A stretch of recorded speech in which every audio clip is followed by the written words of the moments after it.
What if the stronger side had won? Not the side we think of as stronger. The side that actually had more soldiers, more ships, and more gold. Today, we are asking a different question. What if the side with the biggest ships in history lost to a fleet of motorboats? To understand how that could happen, we have to look at a map. We have to look at the Strait of Hormuz. It is the most dangerous piece of water in the world. The strait is a narrow door between the Persian Gulf and the open ocean. At its tightest point, it is only 21 miles wide. But ships cannot just sail anywhere they want. Because the water is shallow, the big tankers and warships have to stay in narrow lanes. Those lanes are only 2 miles wide. Imagine a giant highway in the middle of the ocean. Now imagine a city made of steel. That is, a United States aircraft carrier. It is over 1,000 feet long.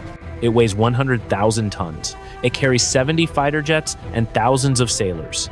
It is the most powerful weapon ever built by man. When a carrier moves through the strait, it is like a giant walking through a room full of glass. The giant is powerful, but the room is very small. The giant has no space to move. On the other side of this water is Iran. Iran does not have aircraft carriers. They do not have a massive fleet of destroyers. Instead, they have thousands of small, fast boats. Some of these boats are no bigger than the ones you see at a lake on the weekend. But these boats are built for war.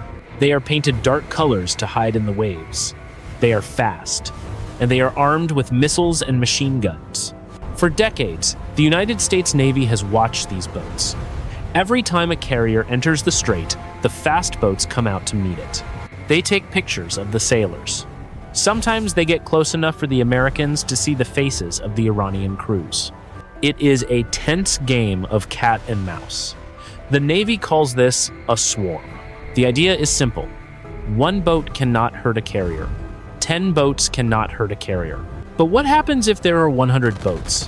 What happens if they all attack at the exact same time from every direction?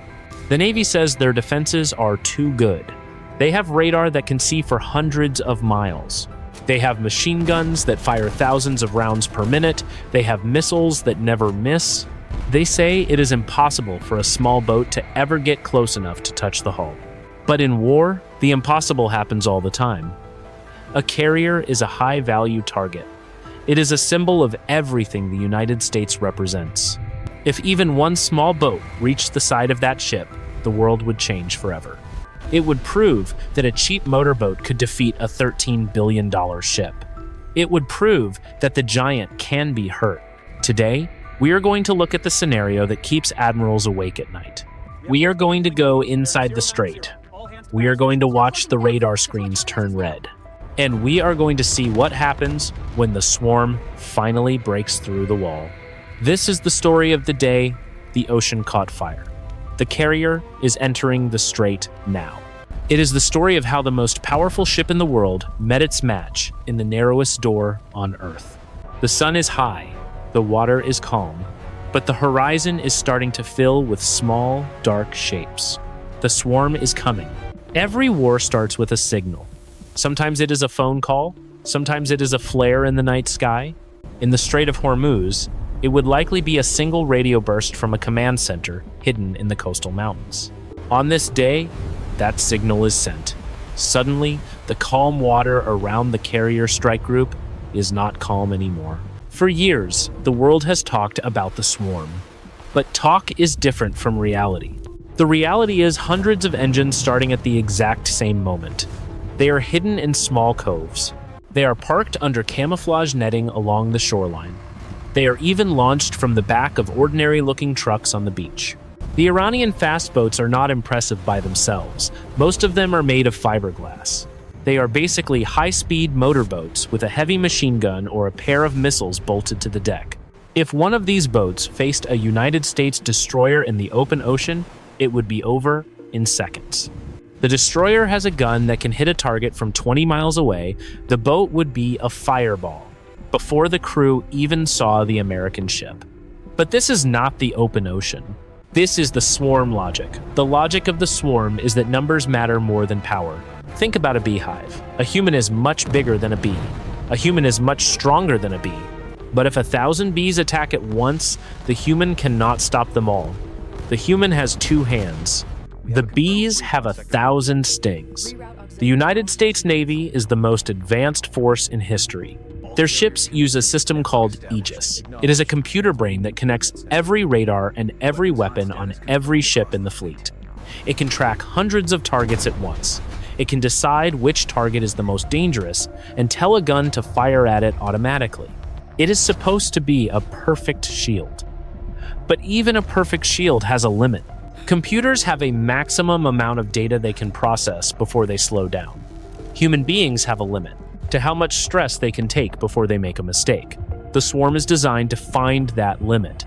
As the carrier moves through the narrow lane, the first wave of boats appears. There are 20 of them. They come from the north. The American destroyers turn their sensors toward them. The sailors on deck man their guns. They are ready. But then, 20 more boats appear from the south. Then 30 more come from the east. Then 40 more appear from behind a small island to the west. Suddenly, the radar screen is not showing dots anymore. It is showing a solid ring of red. This is the moment the math changes. The Navy calls this an overload. The computers have to decide. Do we shoot the boat with the missile first? Or do we shoot the 5 boats that are just trying to distract us? Which boat is a suicide bomber filled with explosives? Which boat is just a fisherman who got caught in the middle of a war zone? In the chaos, the crews have only seconds to decide. The fast boats are moving at 50 miles per hour. At that speed, the distance between the boats and the carrier is closing fast. The carrier is not just a ship, it is a moving airport. It has a flat top and a giant tower on one side. Because it is so big, it cannot turn quickly. It is like trying to turn a skyscraper in a narrow hallway. The destroyers around the carrier try to create a wall of lead. They fire their machine guns. They fire their cannons. The water starts to fountain as bullets hit the surface. Small boats begin to explode. Fiberglass and fuel turn into black smoke. But for every boat that disappears, 2 more seem to take its place. They are not coming in a straight line, they are zigzagging. They are using the smoke from the burning boats to hide. They are getting closer. 5 miles, 3 miles, 1 mile. On the bridge of the aircraft carrier, the captain is looking out the window. For the first time in his career, he is not looking at a computer screen. He is looking at the horizon with his own eyes, and all he sees is white water and the roar of 100 engines. The defense grid is working. The guns are firing until the barrels are red hot. The sea is covered in debris, but the swarm does not care about losses. The swarm only cares about the gap. They are looking for the one opening, the 1 second where a gun has to reload, the one moment where a sailor looks left when he should have looked right. And in that one moment, the first boat breaks through the wall. It is small, it is fast, and it is heading straight for the steel hull. The noise starts before the fire. It is a low rumble that you feel in your chest. It is the sound of hundreds of engines screaming across the water. On the aircraft carrier, the calm morning is over. The alarm sounds like a scream through the hallways. This is the moment the 8 minutes of chaos begin. The United States Navy calls this a saturation attack. That is a fancy way of saying there are too many things to shoot. Imagine someone throws a baseball at you. You can probably catch it. Now imagine 100 people throw 100 baseballs at you at the exact same second. You might catch 2, you might catch 5, but 95 baseballs are going to hit you. That is what the carrier is facing right now. High above the deck, the radar is spinning. It is looking at every single boat. It is trying to decide which one is the most dangerous. But the boats are small. They are made of wood and plastic. They do not show up as big clear dots on a screen. They look like flickering ghosts in the waves. The ship's computer is trying to lock onto them, but there are just too many ghosts. The first line of defense is the destroyers sailing next to the carrier. They have big 5-inch guns. These guns are amazing. They can hit a target from miles away. The first shells hit the water. Huge towers of white spray jump into the air. One fast boat is hit directly. It disappears in a flash of orange and black. Then another one goes. Then a third. The sailors on the destroyers are working as fast as they can, but for every boat they destroy, 3 more move into the gap. The air starts to smell like burnt gunpowder and diesel. The water is covered in black smoke. This smoke is actually helping the attackers. It hides the boats from the cameras and the lasers. Now the boats are close. They are within 3 miles. This is where the last line of defense wakes up. On the side of the carrier, there are guns that look like little white domes. Sailors call them R2-D2 because of their shape. Their real name is the phalanx. These guns are terrifying. They can fire 4,500 bullets every minute. When they fire, it does not sound like a gun. It sounds like a giant piece of fabric being ripped in half.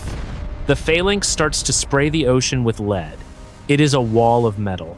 Any boat that hits this wall is shredded. But the phalanx was built to shoot down missiles. A missile is one single target. The swarm is not one target. The swarm is 100 targets, moving in different directions. The phalanx shoots one boat. Then it has to turn its heavy barrel to find the next one. That turn takes a second. In that second, the other boats have moved 50 yards closer. Inside the carrier, the sailors in the control room are staring at their screens. The room is cold, but everyone is sweating. They are watching the red dots get closer and closer. They are shouting orders. But the orders cannot keep up with the speed of the attack. The boats are now so close that the big guns cannot aim low enough to hit them. The destroyers are falling behind. The carrier is now alone in the center of the ring. The sailors on the deck are using machine guns now. They are firing over the railing. They are seeing the faces of the men in the boats. The ocean is a mess of white, water, and fire. The 8th minute is starting. The defense is at its limit. The guns are hot. The computers are overloaded. The sailors are exhausted. And that is when it happens. One boat is not zigzagging. It is not trying to distract anyone. It is coming in low. It is hidden by the waves and the smoke of a burning wreck. It is moving at 60 miles per hour. It is 300 yards away. 200 yards, 100 yards. The sailors on the deck see it. They turn their guns. They fire. But they are too late. The giant steel wall of the carrier is right in front of the boat. The unthinkable is about to become real. The ocean is not blue anymore. It is black and orange. It is covered in the burning remains of 50 different boats. The air is so thick with smoke that the sailors on the aircraft carrier can barely breathe. But this smoke is doing something the Iranian commanders planned for. It is creating a blind spot. In a movie, radar is a perfect circle that shows every enemy as a bright green dot. In the real world, radar is much more fragile. It works by bouncing radio waves off of metal objects. If those waves hit a solid wall of smoke and fire, they get confused. The computer sees the wreckage of a destroyed boat and thinks it is still a threat. It sees the splashes from the big guns and thinks they are new targets. This is called clutter, and inside that clutter, something is moving. Most of the Iranian swarm was meant to die. Their job was to be the noise that hides the signal. Their job was to fill the air with so much chaos that the American computers couldn't keep up. Now, that job is done. A single boat is left. It is small and low to the water. It is painted the color of a storm cloud. The driver of this boat is not a high-ranking officer. He is a young man who has spent his whole life on the water. He knows the waves better than he knows the streets of his own town. He is not looking at a screen. He is looking through a tiny window crusted with salt.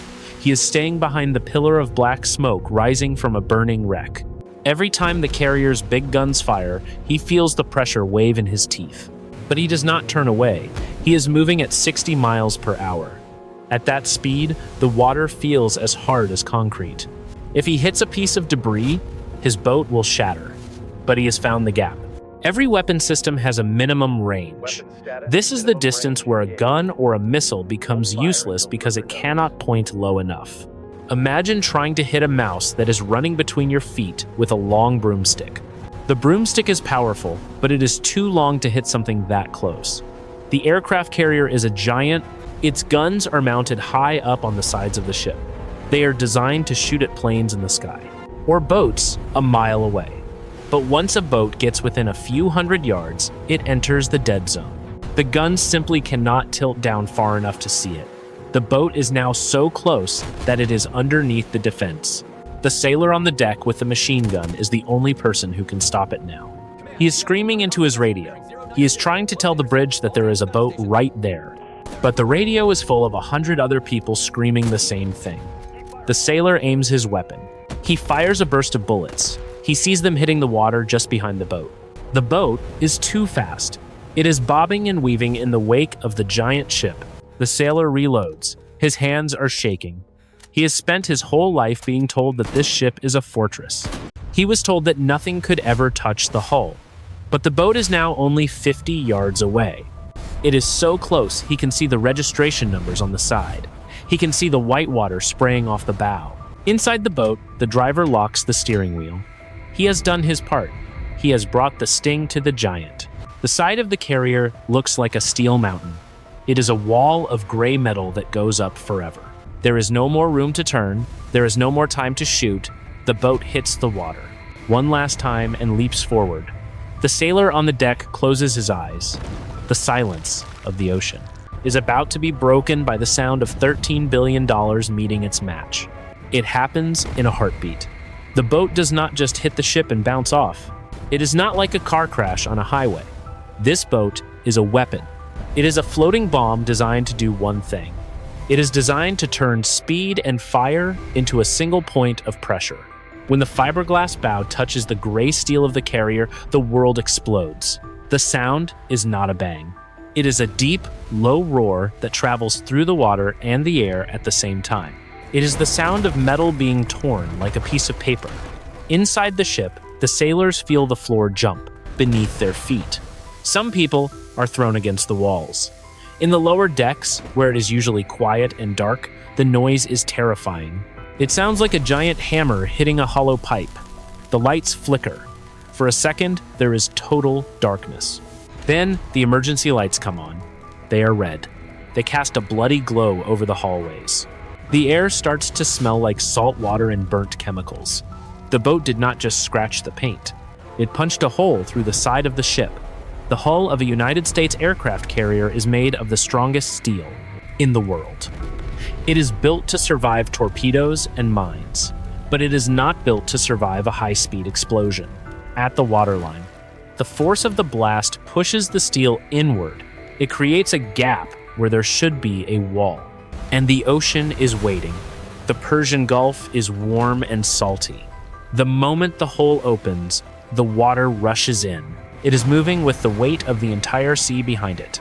It pours into the fuel lines. It floods the storage rooms. It hits the electrical panels and creates a shower of sparks. The ship is not going to sink. One small boat cannot sink 100,000 tons of steel. It would take a dozen hits to truly put a carrier on the bottom of the ocean. But that is not the point. The point is that the skin of the giant has been broken. The myth of the ship has been destroyed. For 80 years, the world has believed that these ships were untouchable. We believed that no one could get close, enough to hurt them. We spent billions of dollars on radars and missiles to make sure this never happened. But a $20,000 motorboat just changed the rules. On the bridge, the captain feels the ship tilt slightly to one side. He looks at his screens. The computer is telling him there is a breach in Section 7. It is telling him that the water is rising. It is telling him that his ship is wounded. He has the most powerful weapons in history at his fingertips. He has fighter jets that can fly at twice the speed of sound. He has missiles that can hit a target in space. But none of those things can stop a hole in the side of his ship. None of those things can push the water back out. The sailors in the damage control teams are running toward the blast. They are wearing heavy suits and carrying oxygen tanks. They have to close the heavy steel doors to stop the flooding. They have to trap the water in one room, so it doesn't spread. It is a race against time. The ocean is fast, the metal is hot, and the ship is still moving through the narrow strait. Outside, the rest of the Iranian swarm is starting to pull away. They have done what they came to do. They have shown the world that the giant can bleed. They have turned a machine of war into a victim. The carrier is still floating. The engines are still running. But the mission is over. You cannot fight a war when you are busy trying to stay afloat. You cannot launch planes when your ship is tilting. The news is already spreading. Somewhere, a drone captured the moment of impact. Somewhere, a satellite saw the flash of fire. Within minutes, the whole world will see the image.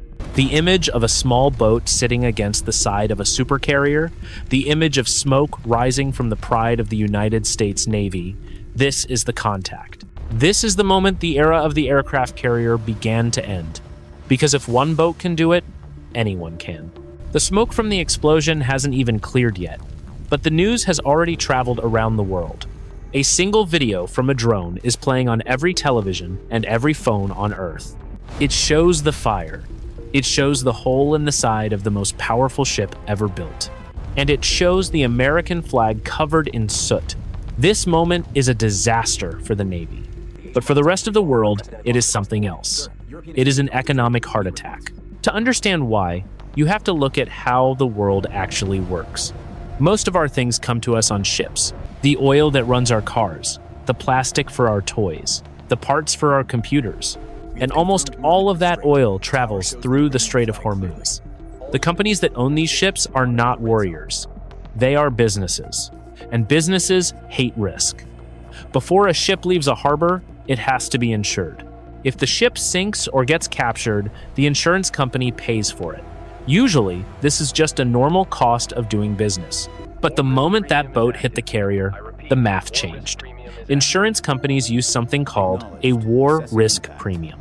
It is an extra fee you have to pay to sail into dangerous water. In a normal week, that fee might be a few $1,000s. An hour after the carrier was hit, that fee went up by 1,000%.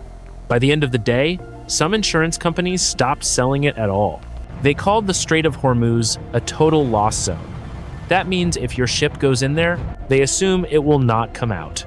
And if you cannot get insurance, you cannot sail. Think about what that looks like. Right now, dozens of giant oil tankers are sitting just outside the strait. They are waiting for orders. The captains are looking at the smoke on the horizon. Their bosses in London and New York are screaming into their phones. They are telling the captains to stop. They are telling them to turn around. Suddenly, the world's most important highway is closed. It isn't closed because of a fence or a wall. It is closed because the risk is too high. This is the Hormuz premium. It is the price we pay for the fear of war.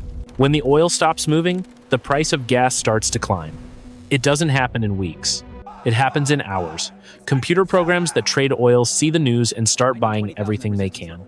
They are worried there will be no more oil tomorrow. The price goes from $70 a barrel to $100.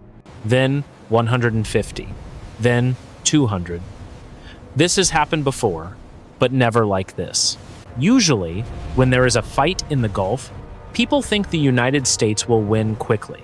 They think the Navy will protect the tankers. But now, everyone has seen the video. Everyone has seen that the Navy cannot even protect itself. The shield is broken. If a motorboat can hit an aircraft carrier, it can certainly hit a slow oil tanker. The tankers are basically giant floating balloons filled with fuel. They have no guns, they have no armor, they are defenseless.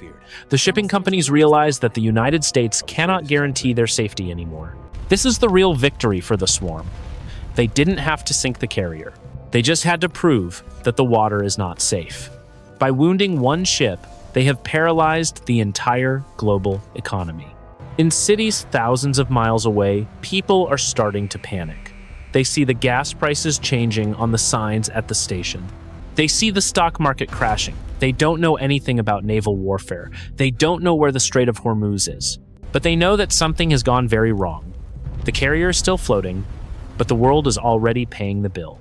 The cost of that one small boat is now measured in trillions of dollars, and the fire is just getting started. Because the United States has to respond. A giant has been punched in the face, in front of the whole world. If it does not punch back, it loses its power forever. The drums of war are beating, and the next phase of the conflict is about to begin. The giant is wounded. But a wounded giant is more dangerous than a healthy one. While the insurance companies were crying and the gas prices were climbing, the United States military was making a choice. They could not just pull the carrier out and go home. If they did that, the world would see that the United States could be pushed around by anyone with a motorboat. The power of the Navy is built on the idea that no one dares to touch them. Once that idea is gone, the power is gone. So, the order comes down from Washington. The order is simple. Destroy the capability that allowed this to happen. This is the moment a naval skirmish turns into a regional war. The United States starts by launching every jet that can still fly from the carrier's deck. They are joined by hundreds of other planes from bases in Saudi Arabia, Qatar, and the United Arab Emirates. They are not looking for boats anymore. They are looking for the source. They hit the radar stations on the islands. They hit the missile silos hidden deep inside the Iranian mountains. They hit the factories where the fast boats are built. The sky over the Persian Gulf is filled with the trails of 1,000-pound bombs. But Iran has been waiting for this for 40 years. They knew that if they ever hit a carrier, the response would be total. They have built their entire military around surviving this exact day. As the American bombs fall, the mountains seem to wake up. Iran has thousands of anti-ship missiles hidden in tunnels and caves along the coast. These tunnels are carved into solid rock. They are deep enough to survive almost any explosion. Suddenly, the radar on the American destroyers lights up again. This time, it is not motorboats. It is missiles. Dozens of them. Then, hundreds. They are launched from the back of ordinary trucks that drive out of a tunnel, fire, and drive back in before a jet can find them. The American fleet has to defend itself while also trying to attack. And it is not just the Navy anymore. Iran begins to target the ports of the countries that are helping the United States. They fire missiles at the giant oil terminals in Saudi Arabia. They hit the desalination plants in Dubai that provide drinking water for millions of people. They are sending a message to the neighbors. The message is that if the United States stays, everyone suffers. The neighbors start to panic. They have lived with the threat of war for a long time, but this is different. This is a fire that cannot be put out. The United Arab Emirates tells the United States that they can no longer use their air bases. Saudi Arabia closes its airspace. They are trying to protect themselves from the rain of missiles. The United States finds itself alone. They have the most powerful military in the world, but they have nowhere to stand. The Strait of Hormuz is no longer a waterway. It is a killing field. Every hour, another ship is hit. A commercial tanker that tried to run the gauntlet, an Iranian patrol boat, an American destroyer trying to protect a wounded comrade. The water is covered in oil and debris.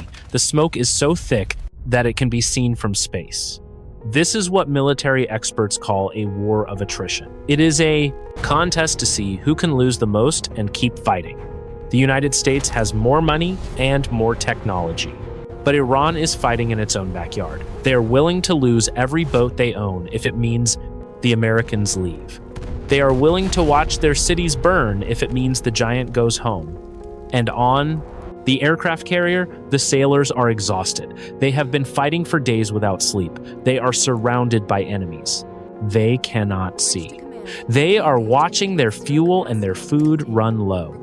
The carrier is still floating, but it is trapped. The giant is in a cage of its own making, and the rest of the world is watching. They are watching to see if the United States will double down and send in the army, or if they will finally realize that the price of the strait is too high to pay. Because as the ports burn and the missiles fly, the real cost is starting to show. The global economy is not just hurting, it is starting to die. The world is a machine. That machine runs on one thing. It runs on oil. We do not think about oil when we wake up in the morning. We do not think about it when we turn on the lights, but it is everywhere. It is in the plastic of our phones. It is in the tires of our cars. It is even in the food we eat. Most of that oil comes from one place. It comes from the Persian Gulf. And right now, the Persian Gulf is closed. It is not closed because of a storm. It is closed because of a war. A few days ago, oil was $70 a barrel. Today, it is $200. Tomorrow, people are saying it will be $400. Think about what that does to your life. It starts at the gas station. The gas stations start changing their prices every few minutes. The numbers go up and they never come back down.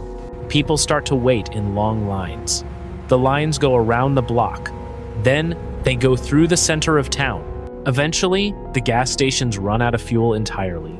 They put signs in the windows that say they are empty. That is when the panic starts. If there is no gas, people cannot go to work. If people cannot go to work, the economy stops. But it is worse than that. Our world depends on things moving. Food does not grow in the grocery store. It is brought there by trucks. Trucks need fuel to move. If a truck driver cannot afford gas, he stays home. If he stays home, the shelves get empty very quickly. It starts with the fresh fruit, then the milk, then the bread. Within a week, the store is just a building, full of empty aisles. This is what an economic heart attack looks like. It is the moment the blood stops moving. And it is happening everywhere at once. In New York, in London, in Tokyo, in every city that depends on the ocean. Politicians are on the news. They are telling people to stay calm, but they are not calm. They are calling the leaders of other countries. They are begging for help, but there is no help coming. Everyone is in the same boat. Every country is trying to save itself. They are stopping exports. They are keeping what they have. The world is not a global village anymore. It is a collection of islands. And the islands are starving. In some places, the power starts to go out. Some power plants burn oil to make electricity. When they run out of oil, the lights go dark. The internet slows down, the heat goes off in the winter, the air conditioning stops in the summer. Suddenly, we are living like our great-grandparents, but we do not know how to live. Like that. We do not know how to grow our own food. We do not know how to fix things when they break. We are vulnerable. And we are vulnerable because of a small motorboat. One boat hit one ship. That ship was a symbol of our safety. When that symbol broke, the world realized it was not safe. The people who trade oil realized it. The people who insure ships realized it. And now, the person standing in line at the grocery store realizes it. The price of oil is not just a number on a screen. It is the price of our civilization. It is the cost of keeping the world running. And right now, we cannot afford it. Imagine a farmer in the middle of America. He has a tractor. He has 1,000 acres of corn. That corn is supposed to feed people across the ocean. But he cannot get the diesel to run his tractor. He has to watch his crops die in the field. Imagine a factory in China. They make the parts for your car, but the ships are not coming to pick them up. The factory has to close. Millions of people lose their jobs. This is the chain reaction. It is like a row of dominoes. The first domino was the aircraft carrier. Now, the dominoes are falling in every country on Earth. We used to think we were independent. We used to think our borders kept us safe. But our world is held together by invisible lines. Those lines go through the water. They go through the Strait of Hormuz. When you cut those lines, everything falls apart. The cost of this war is not being paid by the sailors. It is being paid by you. It is being paid every time you buy a gallon of milk, every time you pay your rent, every time you look at your bank account and see it getting smaller. The world is realizing that our way of life was a miracle. It was a miracle of cheap oil and safe oceans, and that miracle is over. We are entering a new era, an era where everything is harder, where everything is local, where the ocean is a barrier, not a bridge. And we are doing it because we put all our power in one place. We put it in a giant ship that could be hurt by a small boat. We built a world that was too big to be safe. And now we are watching it break. The smoke over the water is clear, but the darkness over the world is just beginning. The aircraft carrier is still floating. The fires have been put out.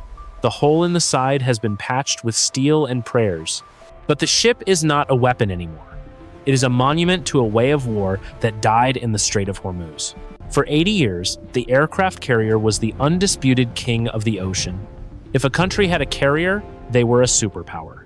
If they had 10, they owned the world. We believed that bigger was always better. We believed that more steel meant more safety. but we were looking at the wrong numbers. We were measuring power in tons.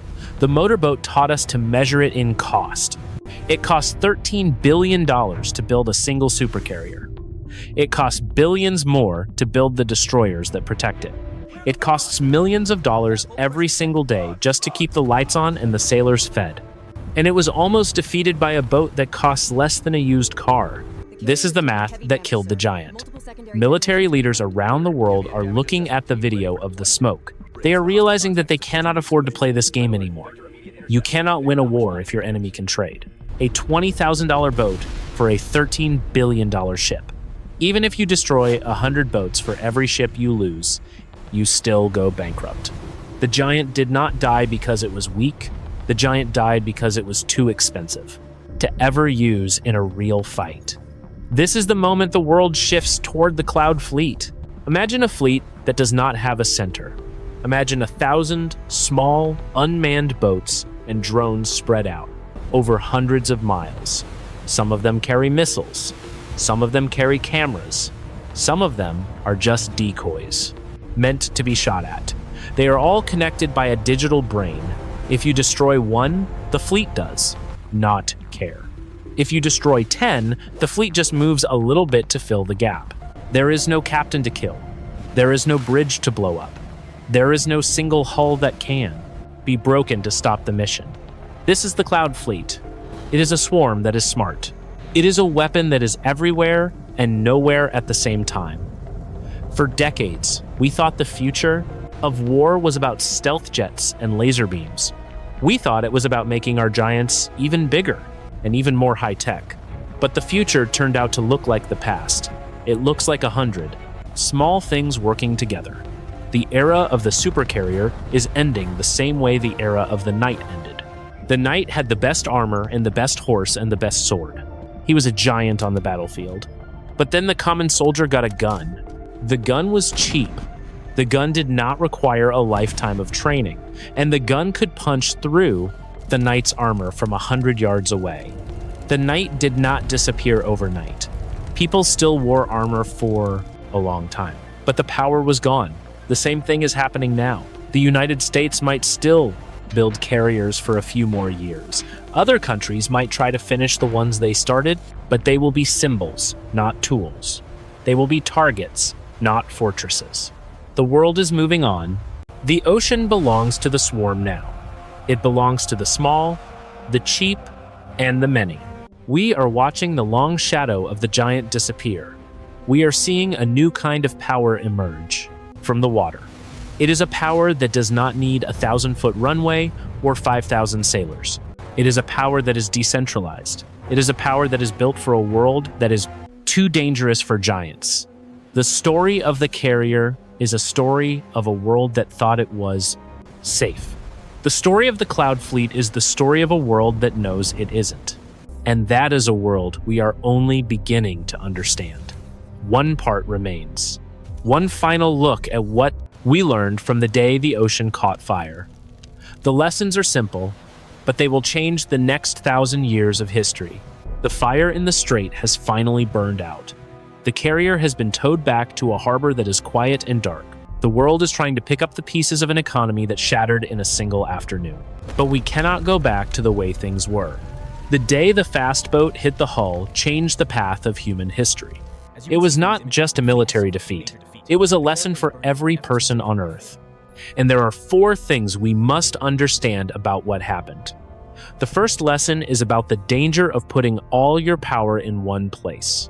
We spent decades building giants. We built giant ships, giant banks, and giant cities. We thought that being big made us safe. But big things are also easy to see. Big things are hard to hide. And when a big thing breaks, it breaks everything around it. The aircraft carrier was the center of our power. When that center was hit, the whole system stopped working. In the future, we will have to learn how to be small. We will have to learn how to spread our power out, so that one hit cannot kill us. The second lesson is about the math of war. For a long time, we thought that technology was the only thing that mattered. We thought that the side with the best computers and the most expensive missiles would always win. But we forgot about the cost. A war is not just a fight between soldiers. It is a fight between bank accounts. If your enemy can attack you for $20,000 and it costs you $1 billion to defend yourself, you are losing. Even if you win every battle, you still go bankrupt. The Iranian fastboat proved that cheap and many beats expensive and few. It proved that a swarm of bees can defeat a lion. The third lesson is about how fragile our world really is. We live in a civilization that is held together by very thin lines. Those lines are the shipping lanes in the ocean. They are the cables on the bottom of the sea. They are the pipes that carry our oil and our water. We like to think that we are independent and strong, but we are all connected to the same narrow doors. When one of those doors is closed, everyone feels the pain. We realize that our comfort was based on a gamble.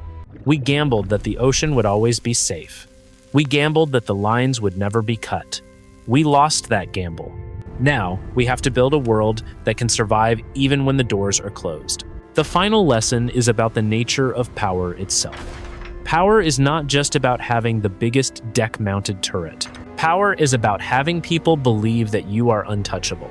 For 80 years, the world believed the United States Navy could not be hurt.